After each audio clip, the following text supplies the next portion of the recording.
Welcome back, everyone. I'm Carrie Collins, and this is week 22 of Life Renovations. This week, we're going to talk about something that I find incredibly interesting. It's the law of health. You're learning through your experiences in this class that you have the ultimate authority over everything that happens in your life. You are omnipotent. You know that your thoughts plant seeds that grow into conditions in your life, and sometimes those conditions aren't exactly what we wanted. In the case of illness, we oftentimes feel powerless, but I'm going to tell you a bit today about how your immune system works and how you ultimately have the power to heal yourself. Now, first, let's talk about what it means to be healthy. To be in good health means to be at peace in your body, mind, and spirit. Now, I chose the word peace for good reason. The definition of peace is quietness in the absence of war. When you're in perfect health, your body finds a state of tranquility. But when you're sick, your body is at war against a pathogen, like a virus or a disease that has infected the body, and your immune system starts fighting that virus to push it out. Your life is sustained by two main functions: construction and waste removal. The first is cell construction, and for that, we need to take in and use nutrients. We've talked a lot about taking in good food that properly fuels you. Now, these days, it seems like there are a lot of new superfoods coming in that will save you from all sorts of diseases. Now, I'm a big fan of eating healthy, you know that, but the main reason for you to eat healthy is to have fuel for cell construction. Now, the second way that our life is sustained is by the excretion of waste. When our cells are being constantly rebuilt, we need to remove the old cells and the byproducts of the nutrients that we don't use. Now, it's kind of funny. The only thing that you need for the construction of cells is food, water, and oxygen. If all life was just about creating new cells, we'd all be perfectly healthy. The problem is that all we need is food, water, and oxygen, and everything else just accumulates. Without our body's little sanitary workers, we would be literally all full of garbage. When waste material accumulates to a tipping point in our body, we become ill. This illness can be local and cured, or it can become systemic, which causes a full body immune system response, or a war.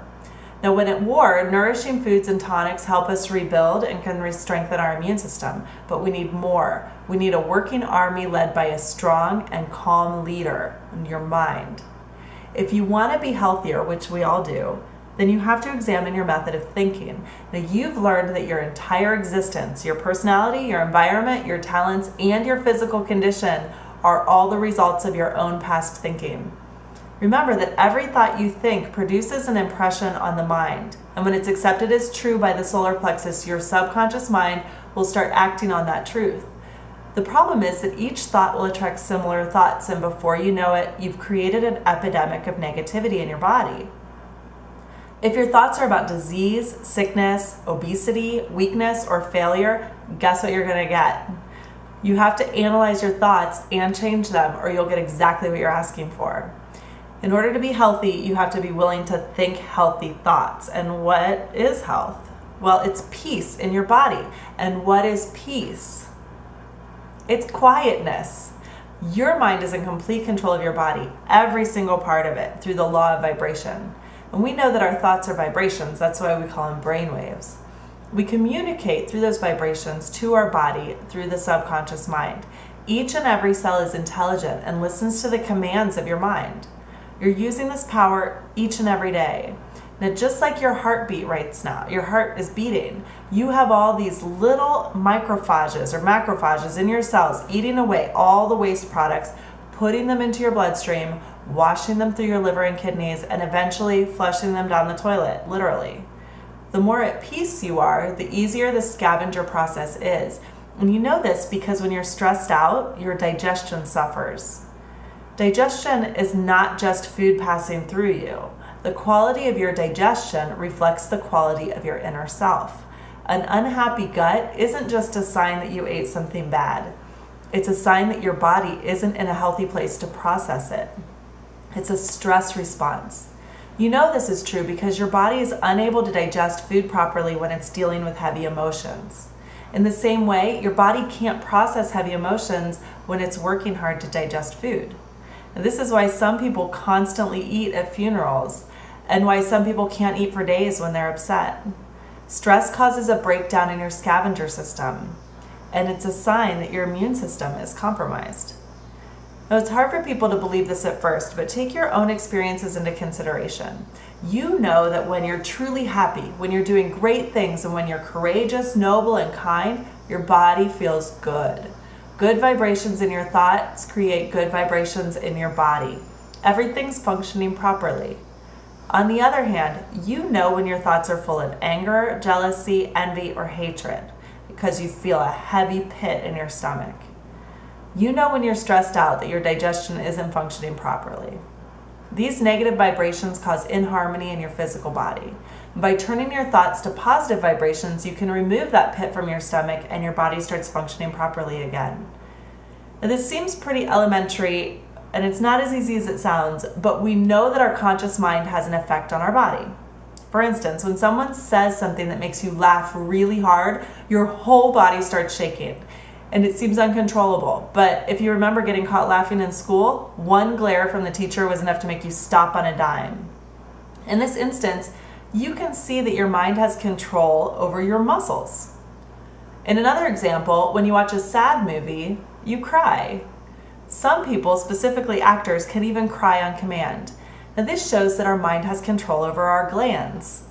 And even better, say someone makes you so angry that all the blood rushes to your face. Your blood pressure rising when you're angry is a clear sign that your thoughts control the circulation of your blood. These experiences are all results of an action from your objective mind, and they're temporary, and then they leave as soon as they started. Your subconscious mind is different though. It works behind the scenes without any rational thought.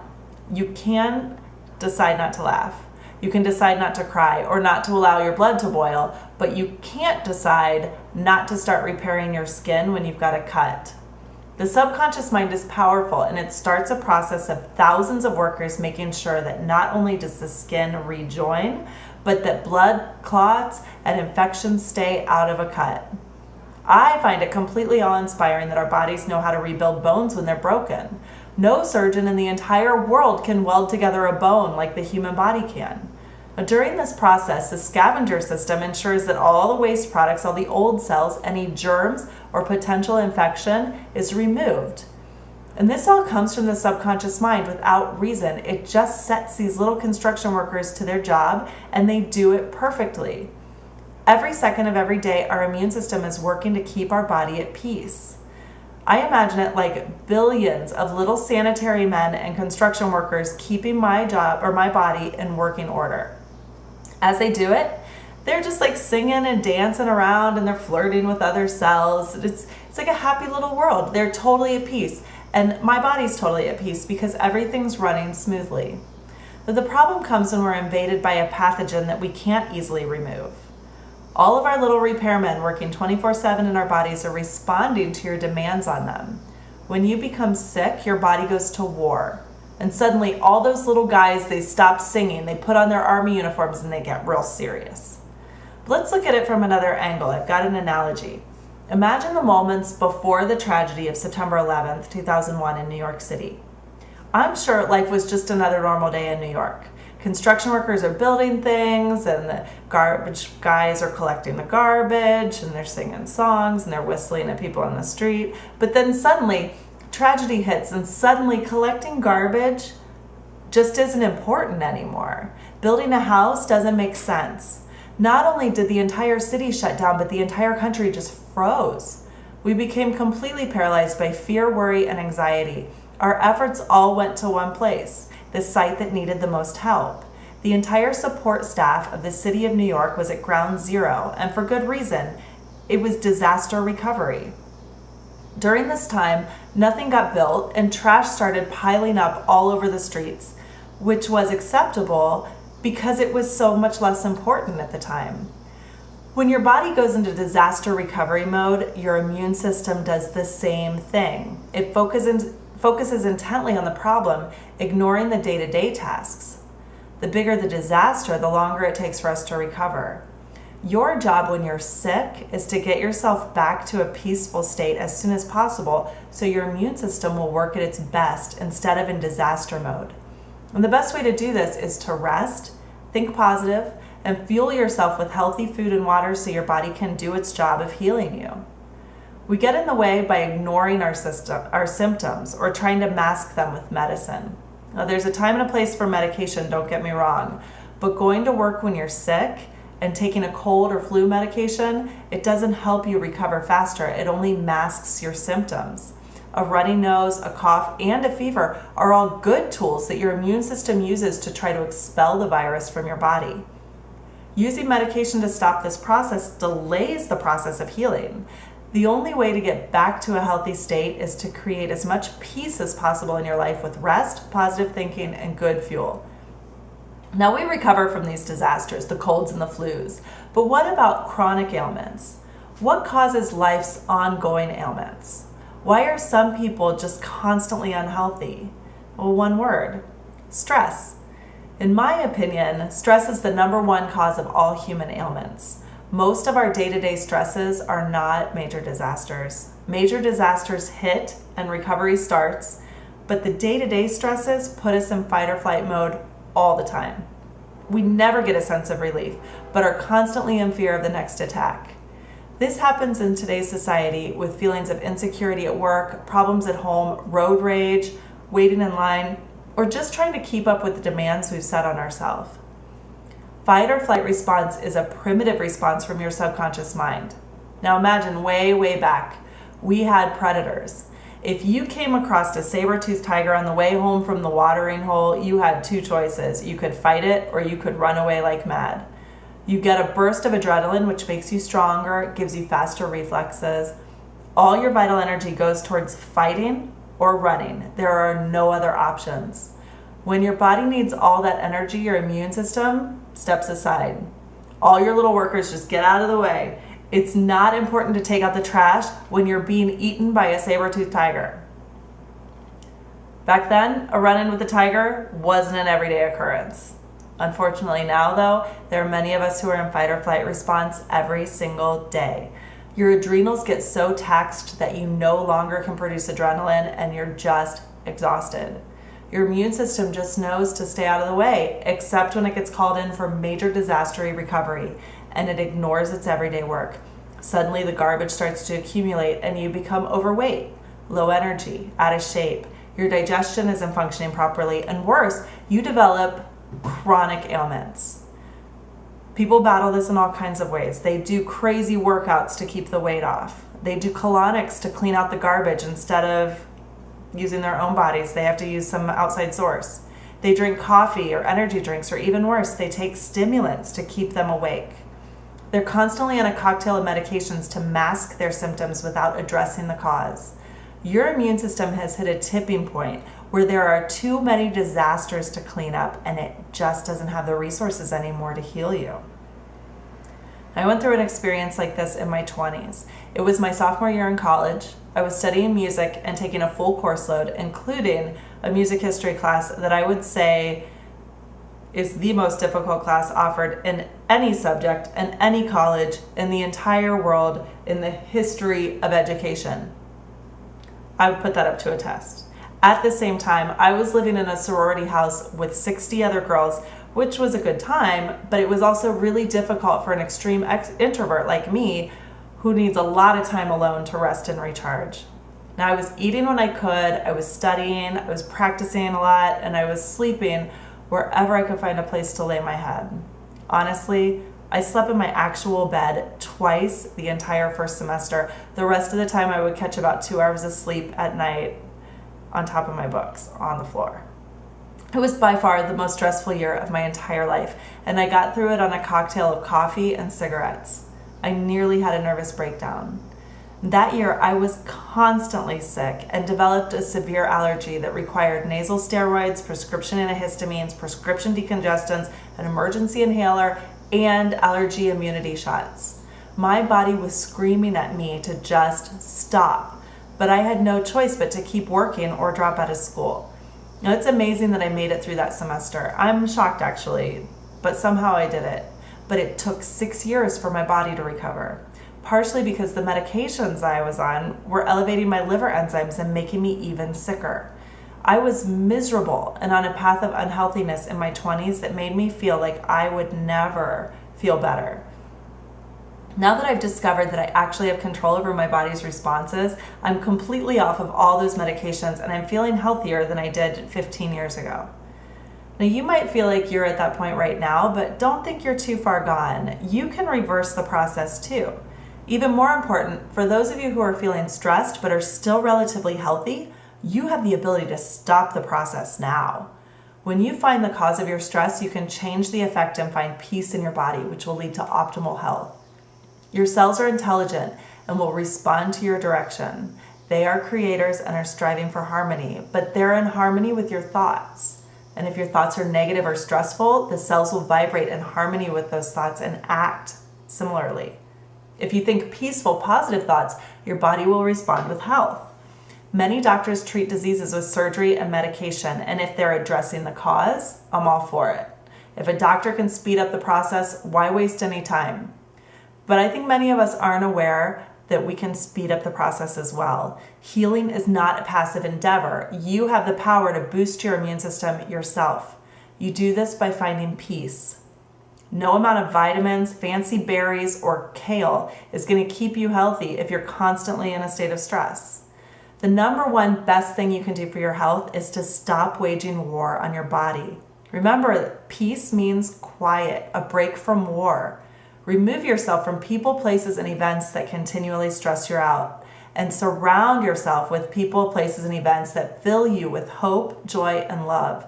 Stay on track with your life's purpose and find happiness in every moment. So this week, I'd like you to think about a few important questions regarding your health. Like, what chronic health issues plague you? Have you ever even really thought about it, right? When you do get sick, what kind of problems are constantly coming up? Are they like upper respiratory problems? Are they stomach problems? Are they GI problems? Are you having aches and pains? Are you inflamed? What kind of things are typical for you? I want you to think if you can link any moments of extreme stress to periods of being unhealthy. Sometimes they line up. Like if you had a death in the family and then after that you found out that you had a disease. These things line up because stress leads to illness. I want you to think about what are the big stressors in your life right now and can you remove them? So like if you have a horrible job situation, it's a big stressor and it will affect your health. Is there some way that you can get out of that? I want you to think about those kind of things. But if you can't get out of it, how can you deal with it better? How can you turn it into a positive situation? How can you lower your stress levels? I want you to think about the little things that bother you in day-to-day life. Even though they're minor, they can keep you in fight or flight response constantly, which is so dangerous to your health. One example of this is road rage. People in Chicago especially drive around angry and mad and with road rage all the time in fight or flight response. You have to find a way to shut that down. So even if that means taking the bus, or if it means changing the music in your car, if it means only playing happy music that you can sing to and singing out loud instead of listening to NPR all day long and listening to all the horrible things that are happening in the world, you got to do it. Cut out the things that are putting you in fight or flight mode all day long. If you find that it's very stressful for you to fix dinner for yourself every night, figure out a way to go out once a week. Figure something out. How can you change your patterns to keep these problems from causing you stress? And lastly, I want you to think about what medications you're taking. I want you to get them out, write them down. Have a list of all the medications that you're regularly taking and look them up. Do you have any idea what they really do? Do you even know? Are they helping you to heal or are they covering up a symptom? Do you know the side effects? Are you experiencing the side effects?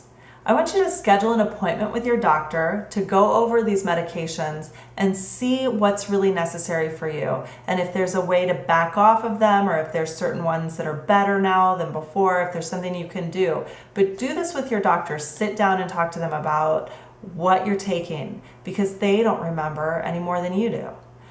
Don't stop taking your medications unless your doctor says to, though. Make sure you stay on them. But really, make a list and go over them with your doctor. This is important. Now for your other challenges this week, I'd like you to keep up your practice of sitting, eating, writing, and stretching. But during your silent time in the beginning, I want you to focus on breathing qi into the areas of your body that you want to heal. Put your awareness on bringing that vital energy into those areas. So if you have bad knees, breathe energy into your knees. Think of it just like you're breathing air, but make it go to your knees. Air really just goes to your lungs. Make it go to your knees. Okay, it's an imagery, and it'll help to bring vital energy to those areas and put your awareness on them so that your immune system can start getting to work on them. Always think positive thoughts and see a visualization of what perfect health looks like to you. Eventually, it'll be accepted into your subconscious and you'll start the healing process. If you want to lose weight, you have to be able to see yourself without that weight. When you can see your body in that way, it'll be accepted into your subconscious as true, and you won't need the extra weight anymore. If you can't go up and down stairs, see yourself walking up and down stairs. Your body will realize it's true, and you'll start building the process of being able to walk up and down stairs. These things are important, but it's all about visualization. So do this in the morning before you have your breakfast, before you write. You're gonna sit and think about your health. Then eat, write, and stretch. For your diet challenge this week, I would like you to avoid a certain type of vegetable, nightshade vegetables. Now, these vegetables cause reactions in some people and are worth taking a look at if you're still struggling with things like inflammation or GI issues. Nightshade vegetables contain alkaloids, a nitrogenous organic substance that can cause an intense reaction in humans. Many plants from this species are used for medicines and some even for poison. They can cause gastrointestinal disorders and even neurological disorders. Some of the common health concerns that might be caused by nightshade vegetables are migraine headaches, GI tract issues, and even rheumatoid arthritis. There's a lot of back and forth about this in the medical community, but you're the only person who can tell if cutting them out will help you, and that's by testing it yourself. Now, there are enough people out there that say that they cause these problems for it to be commonly known, but like I said, you can only find out by testing it yourself. Take a week and try it. The main foods to avoid are potatoes, tomatoes, sweet and hot peppers like bell peppers or jalapenos, like those, any kind of pepper, and that includes the spices also, like cayenne pepper, paprika, those kind of things are also part of the nightshades. And a big one, eggplant. Many times people with food sensitivities aren't really aware that a severe intolerance in one food can be the sign of a minor sensitivity in another of the same family. For instance, my body doesn't react well to eggplant, but I can eat potatoes without any symptoms at all. But I can assume that if I cut out potatoes, it might also help with minor health issues and inflammation. So sometimes I choose to avoid them, but I also know sometimes I can take them. Another plant in the nightshade category is tobacco. Now, I bring this up because some nightshades contain the monocyclic alkaloid nicotine. While the concentration is really, really low in comparison to tobacco, eating eggplants and tomatoes might be a trigger for a person who is a past smoker. Now, the health industry doesn't have any reason to suspect that these foods are harmful to your health because the amount of nicotine is so low. But if you're sensitive to nicotine, it could cause a reaction in your body. So just be aware of that. It's another reason to cut them out. And just like in the weeks when you cut out dairy and gluten, this week is about awareness of how you feel when you don't eat these foods, as well as changing up your diet a bit. So try this for a week and then test out the food again. See if your issues return after reintroducing the food. So that's it for this week. I hope this gives you a little bit of insight on how your immune system works and even more reason to find some peace in yourself. Remember, stop waging war on your body. Remove the situations that cause you stress and revel in the situations that bring you joy and happiness. You'll find your health there too. All right, so I'm going to go ahead and let you guys log off. That's it for today, and I will see you all next Thursday.